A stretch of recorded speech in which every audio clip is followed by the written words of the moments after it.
Okay, so the second step is to install RStudio. So if you Google RStudio, the first one that comes up is, of course, rstudio.com.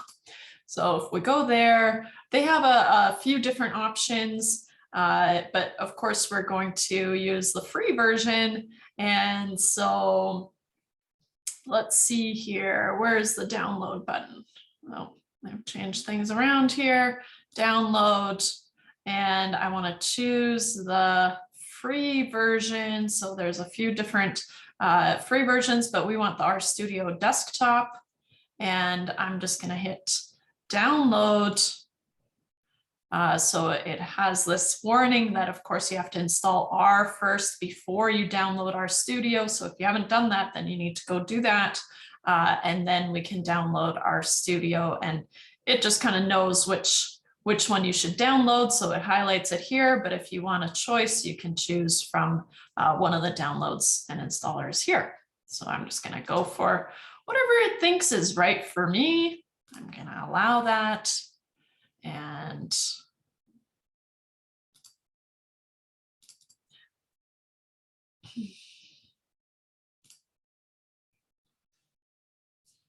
on a Mac, I drag and drop this icon into my applications to add it to my applications. And from here, I think I can double click. It's been a while. Let's see if I can double click that RStudio. And now it should open.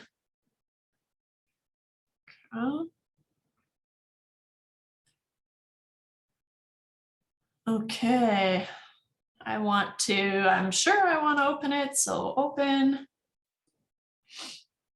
And then when we're done, I'm going to eject this RStudio installer, but I just want to make sure it's up and running first. It's thinking a lot about it. Okay, so whenever it prompts you to install anything, I would just go ahead and install it. So the git command it requires these tools, so I'm going to install those, and which I have to agree to. I'm not sure if I have to scroll through or what. Now there's video proof that I don't read those. Uh-oh. So it needs to get set up here, but while it's doing that, we can have a look at RStudio here. And so I've got the latest version of R. So here in the console is my R download that I did initially, and then I'll be able to use the entire RStudio, which is just a nicer way of looking at encoding with R. I'm going to see where it's at with finding the software. So I'm going to pause this here just briefly while it finds that software. I'll be right back. Okay, it seems to still be installing, but I also know that I don't really need to set up Git right now. So maybe what I'll do is just keep going here.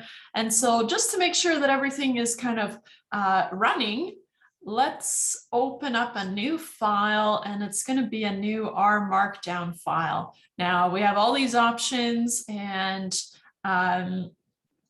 your default is going to be the R Markdown file, but as you get more comfortable, right, you might be writing a Sweep file, which is if you're using LaTeX for typesetting. But for now, let's open an R Markdown file. And from what I remember, it's going to want to install some packages. And like I said, just go ahead and do that. So install the required packages. And it has been in the past. Now it's been a while since I did this installation, but it can be kind of picky. So you might have to kind of close the program and open it back up, and then it should be all good. So here in the Jobs tab, it's just showing that it's installing all those packages. I didn't really look into what the packages were. I just let it do its thing. And it's so close here. Okay, so we'll pause it. Okay, so now it opens up this new R Markdown kind of, I wanted to call it a sing-along, it's not. So here we can do things like adjust the title, adjust the author. You can leave it blank if you want to fill that in later, or create an empty document. But to make sure that things are up and running, how about we do this? So here's the test title, and I'm the author. I'll just use my first name. And you can do things like you can adjust the date, or you can use the current date. So whenever you regenerate the document, it'll adjust the date. And for now, let's output to HTML. So eventually we're going to output to PDF for a more polished look, but it does require tech. So MikTeX on Windows or MacTeX on Mac. So it does tell you what you need. And so that, of course, is going to be our next install in the next video. So, but for now, let's output to HTML. And sure, I'll use the current date when I generate it. Okay. So I zoomed in here, so everything's kind of huge on my end, but that's okay. So here, notice that that test title is under the title, and then here's my name. Of course, as long as I preserve these quotes, right, then I can change the title and I can change my name, right? But I'll just keep it as it was, that's fine. And because I checked off the date, which is going to be whatever the date is, when I render the document, it has this sysdate command. And here it has the output as an HTML document. So this is what we call the YAML, yet another markdown language, I think it stands for. So this gives us the information, or it gives the document the information for the header. Okay, and so now it has this minimal working example where it just kind of shows you some things that you can do in a markdown document, in an R markdown document. And of course, we'll learn more about these R code chunks versus the white space, which is the actual markdown document. That's where you write your text. Okay. So notice that the actual file is untitled. So what I can do, it's going to, if I knit this document, which is really just knitting that markdown, so the text portion together with the R code portion, and it knits it together and it produces this beautiful HTML document.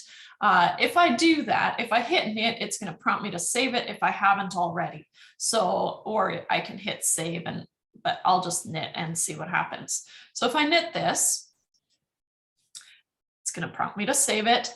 And so it's called untitled right now, but I just want to call it markdown test document. Now, it used to be that the RMD file, which is the R markdown file that we're working in, it didn't like spaces. I think it can handle spaces now, but I'm old school, so I just use camel type or underscores if you prefer. And I'm going to put this on my desktop here and save. Sure. So notice how the markdown test document.rmd showed up here in my on my desktop, so we can see it here.